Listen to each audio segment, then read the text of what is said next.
Why do we need a film camera in times when taking a good quality picture takes only a few seconds? Digital cameras keep getting better and better, especially in our cell phones, and that's great. But I still believe that film and film cameras are very important for photography and filmmaking. So that's what we are going to be discussing in this video, the role of film in photography and filmmaking. Let's go.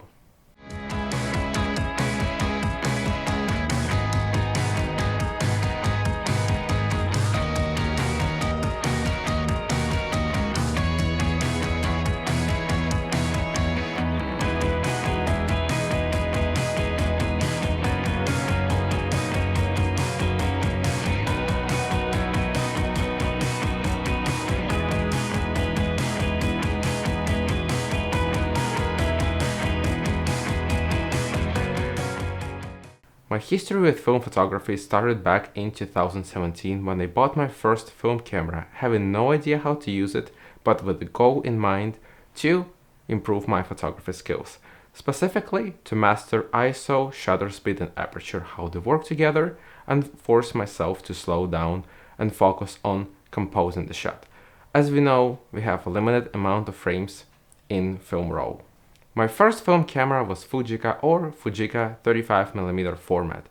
I bought it on eBay for $50. It was in good working condition and even the light meter was accurate, which helped me a lot back then. But with my experience now, I would suggest for you to get a light meter app for your cell phone or use an external light meter. They're just way more accurate.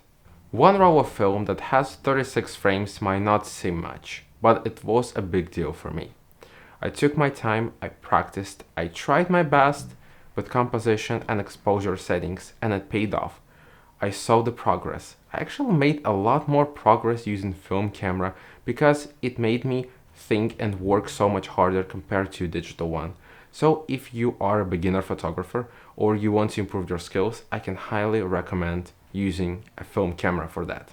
I've been doing photography for many years now as hobby and professionally. But sometimes there are moments where I don't have inspiration and feel burnout.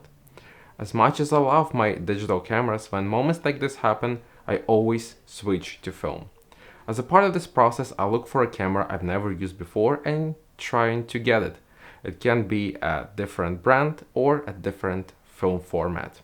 I do this for fun to refresh my mind and kind of push myself to be more creative.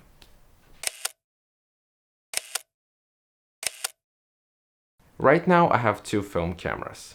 Pentagon 6, it's a waist level medium format camera paired with Carl Zeiss Jena 50mm f4 and 35mm SLR Fujica paired with 50mm Fujinon f1.8.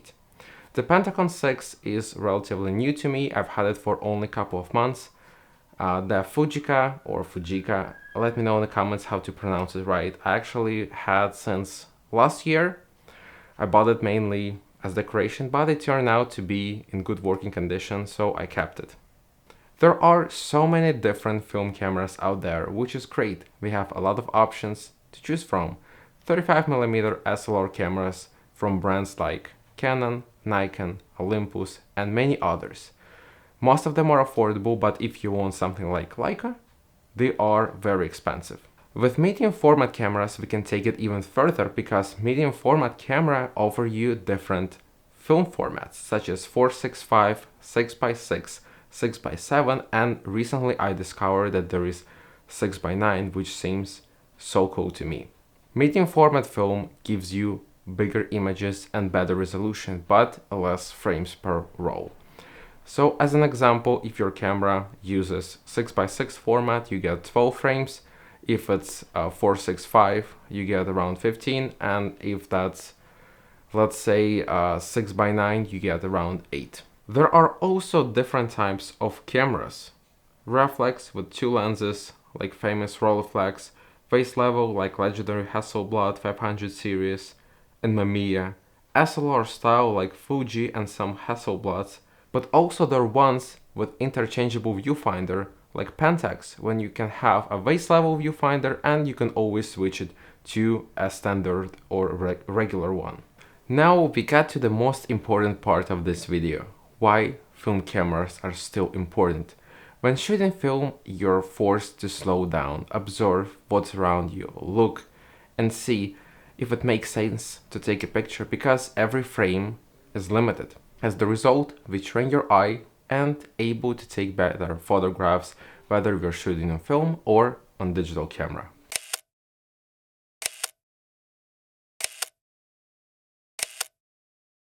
We get to experience the creative process of how our parents and grandparents used to take photographs, loading and unloading the film, advancing, hearing the shutter, and developing the film, which you can do yourself or take it to the photo lab and let the professionals handle it. It's a completely different experience, plus each film stock has its unique look and you can experiment and find the one you like the most. There is something about the film, its colors.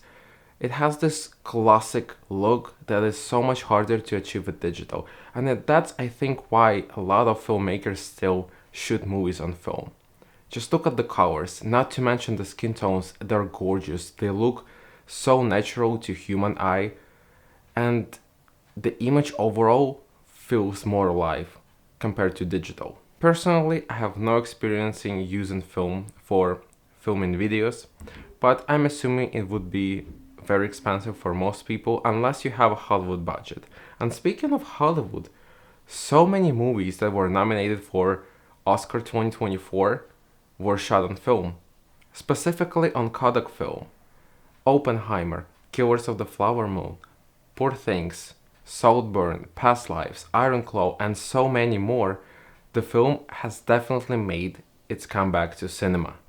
But there are also movies and TV shows that were shot on digital camera and later in post created in a specific way to replicate the film look. The latest TV show that I watched that was made this way is Poker Face, which actually is a really good TV show and I can highly recommend that. The most effective and efficient way to make your footage that was shot on digital camera look more like film is to use a special plugins that work with the most used editing software such as Premiere Pro, Final Cut, and DaVinci Resolve. There are two plugins that I've heard good things about. I personally have not used them yet, but I'm excited to try them out, and that's gonna be Dehazer and Film Convert. I do know a lot of YouTubers who use them, and the footage looks good.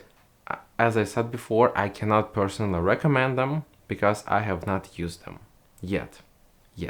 With photography, we have a similar thing going on. We can easily apply presets to our photos in Lightroom or Photoshop, or use a camera that has already built-in film emulation presets such as Fujifilm, and that's probably the reason why Fujifilm X100V has become so popular in the past couple of years.